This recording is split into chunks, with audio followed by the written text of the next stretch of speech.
Shenmue fans are rabid for a new game in the series apparently. Fan site Shenmue Dozo are so desperate for a new game in fact, that they went and rented a 15-second billboard in Times Square as a way to garner attention for their petition for Shenmue 4. I have to ask, isn't this kind of silly? I mean, Shenmue 3 was released, made exactly how the original creator of Shenmue envisioned it, and no one liked it. In fact, it was shit on. But hey, I'm probably going to buy Kingdom Hearts 4, so I guess I understand the Stockholm Syndrome.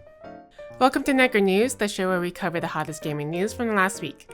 We've got a lot to cover this week, so we're just going to jump right into it. But before we get into all the stories, be sure to subscribe to the channel so you don't miss anything. No, seriously, there's a lot. Can we please go back to last week? Last week was really nice. But first, let's get the headlines of the week out of the way, starting with everyone's favorite dumpster fire, Overwatch 2. Overwatch 2, a game that was stated as having an entire single-player campaign, and then not having that.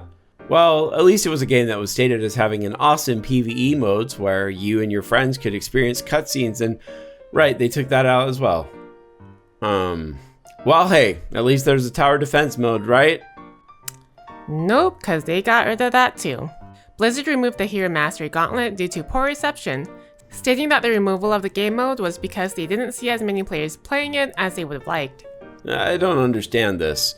Did it cost extra just to keep it open? Did they need to remove it from the game just because not enough people played it? I don't understand. It's Overwatch and Blizzard. They just do stupid things because they exist. But anyway, this means that the only way to do any PvE content now is by purchasing DLC for the game that they originally insisted was being created specifically for its PvE mode. So you know, more broken promises and lies from Blizzard. Jak and Daxter is a pretty good game. In fact, I personally recommend everyone plays it, especially if you haven't already. And if you're worried about the graphics of the game not being very good, then don't worry, because it's been ported to PC with updated graphics, demo playback, spectating cameras, integrated local boards, cutscenes are now real-time, and local and online multiplayer. I'm sure some of you are like, wait, what? I didn't hear anything about this from the Sony State of Play. What are you guys talking about? Then I'd like to introduce to you OpenGoal. Originally started in 2020, OpenGoal is a computer port of the original Jak and Daxter, but in order for it to work, you need to have the ISO for the original Jak and Daxter game. The ISO? No, please! By having the ISO for the game and then launching the game via the OpenGoal launcher, you'll be introduced to the computer port of the game. After installing OpenGoal, you'll need to get the mod Team Runs, which will link down below. The game is fully playable and the team behind OpenGoal are currently working on Jak 3 and Jak X. Maybe we can play it at some point, since it is multiplayer now. Not with our backlog. Last weekend was the DreamHack Dallas 2024 fighting competition, which was a challenger event on the Tekken World Tour.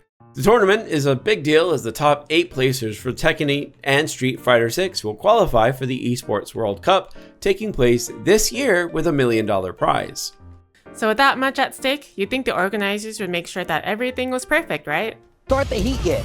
That's gonna catch him out of the air. You're in the air! Not dead, but this situation is not looking good for AK. Heat dash.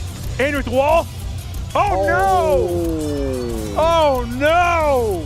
For those of you who don't understand what you just watched, that was JDCR and AK's match, both of which were placed 9th at the time and each had 2 wins in the match, meaning that this was the final round that would determine who would place 8th. But right when JDCR was going to win against AK, the match was interrupted by a new controller being paired with the PS5, stopping the match completely.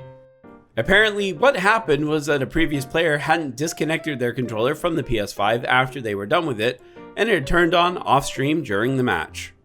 Based on what we can find, the typical ruling for a situation like this is that when a third party causes a pause, the round must be replayed, which in this case is devastating because the position that AK was in, and with the lead that JDCR had, there is no way he could have lost. The upset, of course, is that after the restarted round happened, JDCR lost and AK went on to place 8th.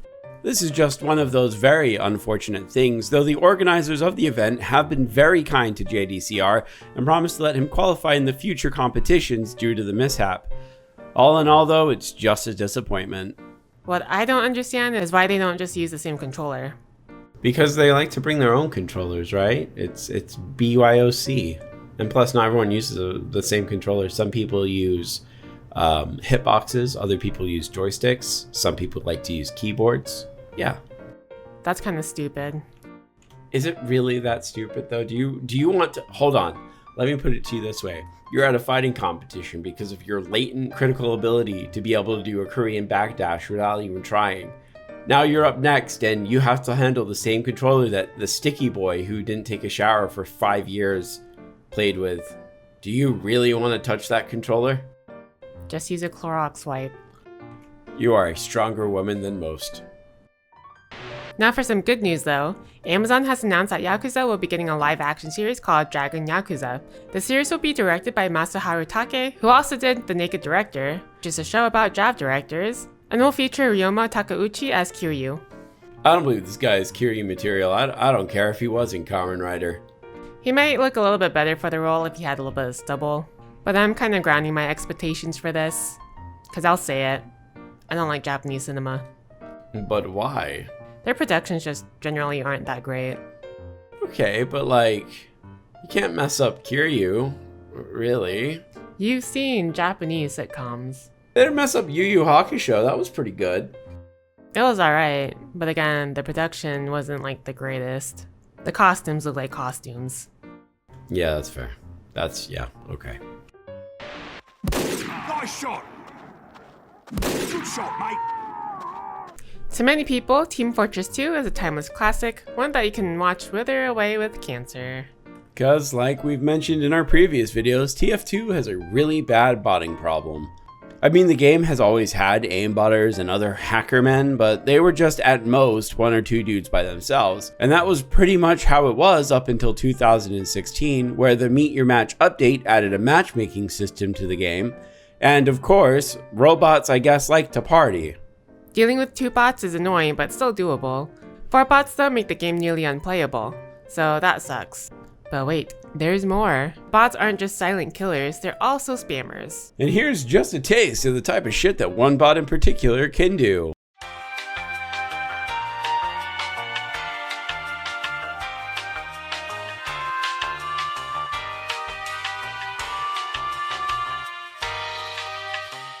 Are you fucking kidding me? Yep. And as Skull said before, this shit's been happening for years. That's up until about 2022 when TF2 players had enough and started the hashtag SaveTF2. They tried to get Valve to do something about the botting problem, and believe it or not, believe it! I don't believe it! Kill an unbeliever! Valve actually responded with a public tweet saying that they'd do something. And what did they do? They made it to where free-to-play accounts were unable to use either text or voice, and they couldn't even call for a medic. And did this help? No. Because bots already had premium accounts since they only cost $1. So in the end, Valve only made the game worse, especially since the game still has these restrictions. 2 years later, and things are still as bad, and TF2 players are starting to lose hope. But the stubborn bastards that they are have got in for one last push and started a new campaign. Hashtag FixTF2. Posting a petition to fix the game and basically a boatload of video evidence showcasing the botting problem. They hope to show everyone what Valve's neglect has done to the game.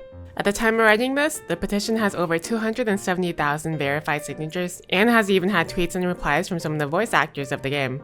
Unfortunately, it's not going to be an easy thing that Valve has to do to fix the game, and YouTuber Shonik has released 2 videos detailing the topic in greater detail, so we'll link those down below. We'll also link the petition down below so you can sign it.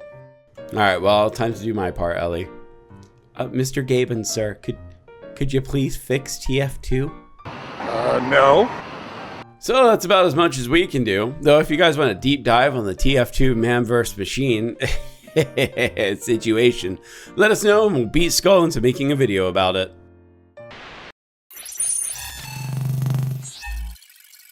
And we're almost at the end. If you're wondering where Booster is, he was a big baby during this week's Summer Game Fest because according to him, everything is just a fucking rehash, sequel, or remake, and in his words, I'm fucking done. So I guess I'll just do this part by myself. Booster was correct that very few new games were announced, and there's still no sign of Silksong. But before we get into the new games, Quidditch did also get a new trailer and it looks really cool. However, whenever they showed Harry and everyone flying around, Hermione would not be flying, much less that confidently, because that's one of the aspects of magic that she sucks at and she absolutely hates flying, okay? Anyway, there was a gameplay trailer for Phantom Blade Zero, still looks like a good game. Additionally, we finally got a look at Slitterhead, whatever that is. Fine, I'll take care of it. Slitterhead is a game developed by the original devs of Silent Hill and Siren. And from the initial teaser 2 years ago, many people thought that it was going to be a survival horror game.